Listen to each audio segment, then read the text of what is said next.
Hi, this is Philosophy 71, and we're talking about Mary Wollstonecraft. It's a fairly short section, fairly short lecture. She really makes one main point, and that is that women are uneducated, or education is being withheld from women, and so they are unable to develop their rational powers, and because of that, they're seen as completely inferior. So the system has created the so-called inferiority, and then damns women for being inferior. So let's talk about her a little bit in general. So she was born in 1759, middle 1700s. She was English. One of the things that we can say about her is not only was she a middle class woman, but she was educated, and that was really something that was special. At the time that Wollstonecraft was alive, women didn't really seek an education. It was frowned upon if they did. As I was saying, it was frowned upon for women to seek an education. At the time, the educational process for women was essentially about things like home economics. In other words, how do you run your household successfully? How do you cook? I mean, really, higher education was not something that women should pursue. You took embroidery classes and poetry classes and those kind of things, whereas men, of course, were educated in argumentation and reasoning and mathematics and politics and all of those kind of things. So we had a big discrepancy in education. Again, that's part of Wollstonecraft's point, but she was gutsy enough to pursue an education. She went to work when she was 19 as an aide, and that was unusual for a woman in her time. By 19, a proper woman should have been married off and be, starting her family, not going to work, and of course not getting an education. So we can already look at her and say she was bucking the norm. She was trying to uh, change things for the better for not just herself, but for women. Um, so in 1792, she wrote A Vindication of Woman's Rights. Actually, that's when it was published. And she's talking about women in society, and that there is an inferior status of middle class women. So that is something that we have to acknowledge here. She really is only talking about middle class and upper class women. She has no comment really on the poorer class of people. She's talking about middle class women who, if the system were different, might be able to pursue an education. So with poorer class women, an education was out of their reach.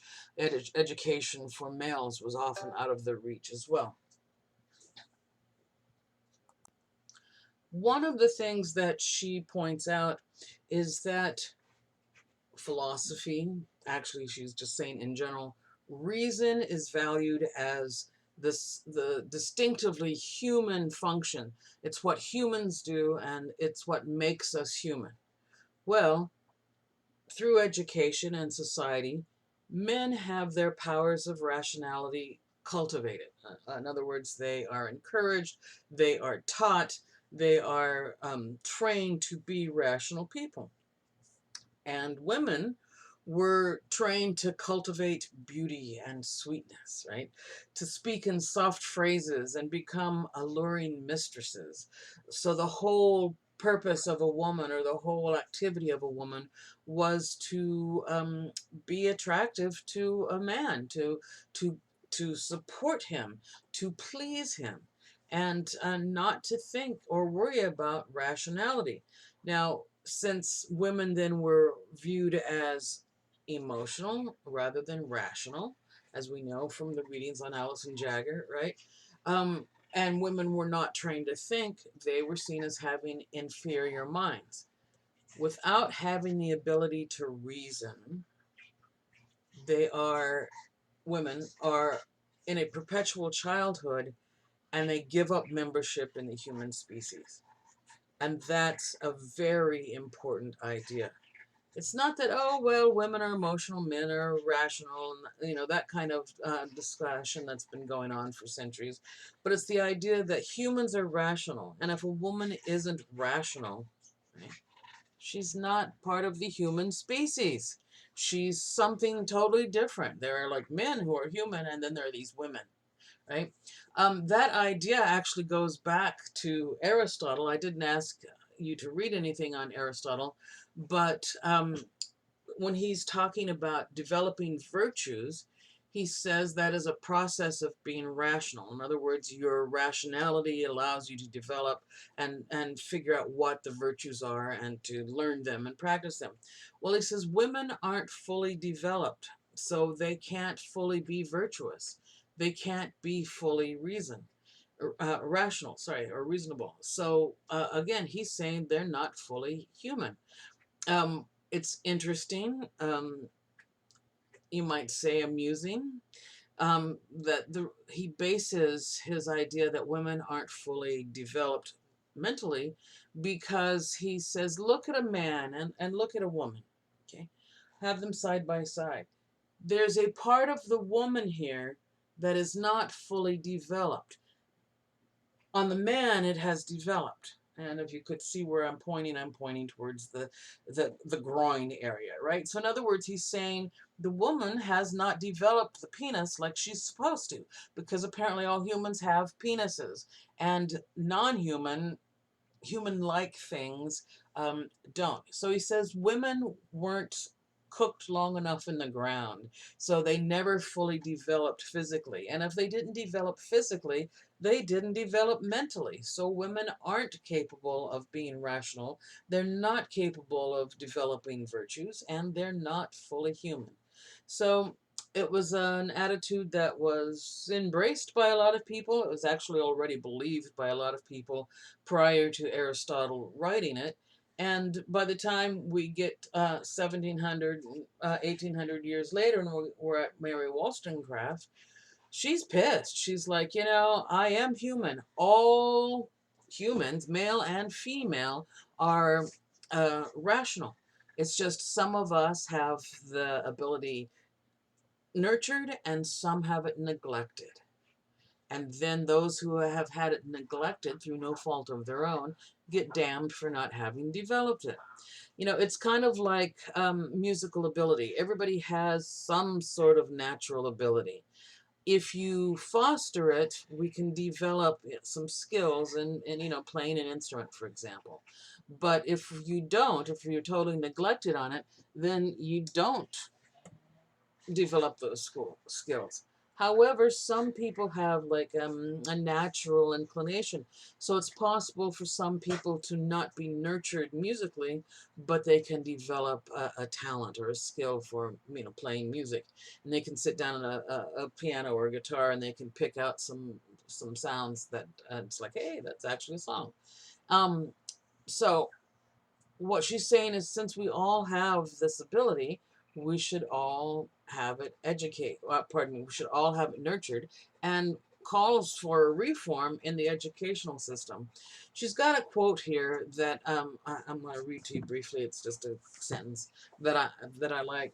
She says that she is blaming the so-called inferiority of women, what others see as the inferiority of women, as due to a false system of education gathered from the books written on the subject by men who, considering females rather as women than human creatures. So woman is totally different, right? Considering females as women than human creatures, have been more anxious to make them alluring mistresses than affectionate wives and rational mothers. So, in other words, women have been, shall we say, manipulated and created through society by a male designed and a male driven society and educational system.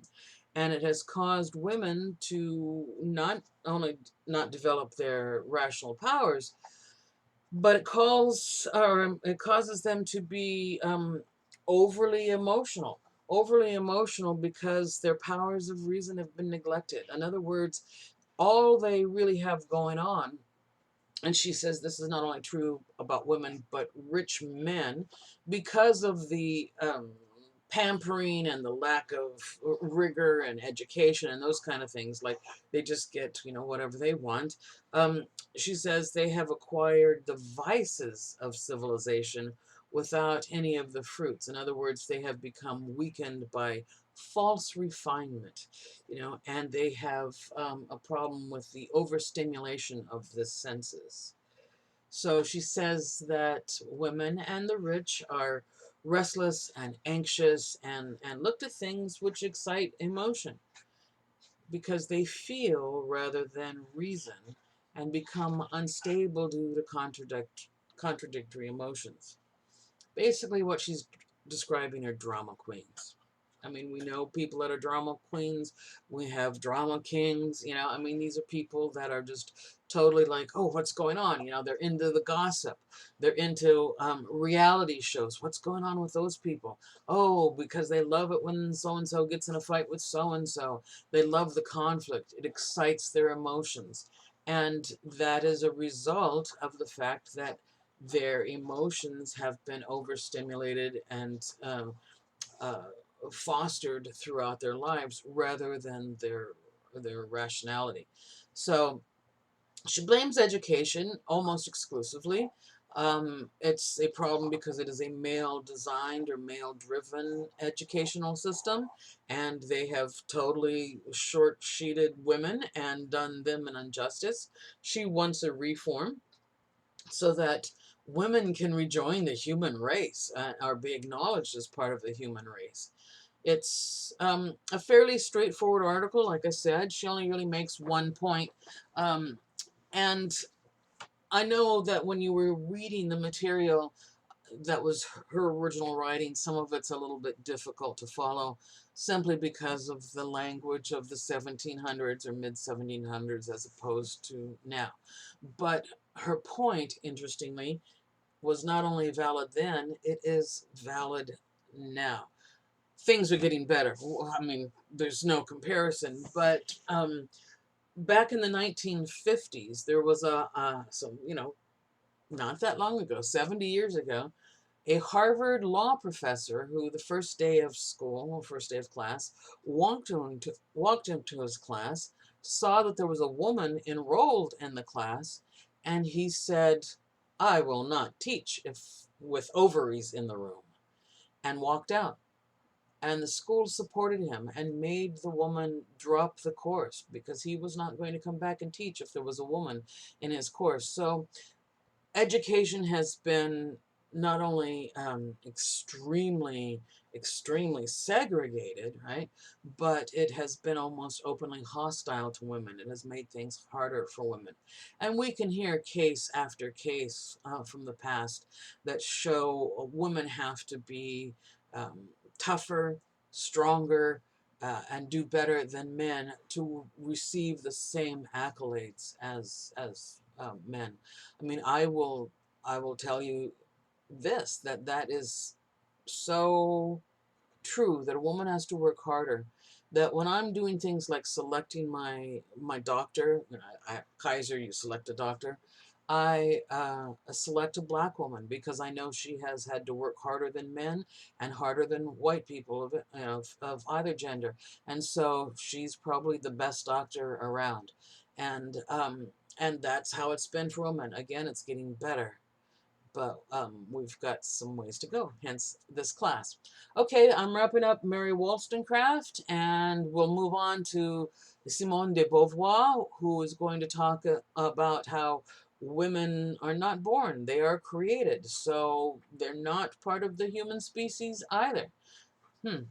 Let's look at that.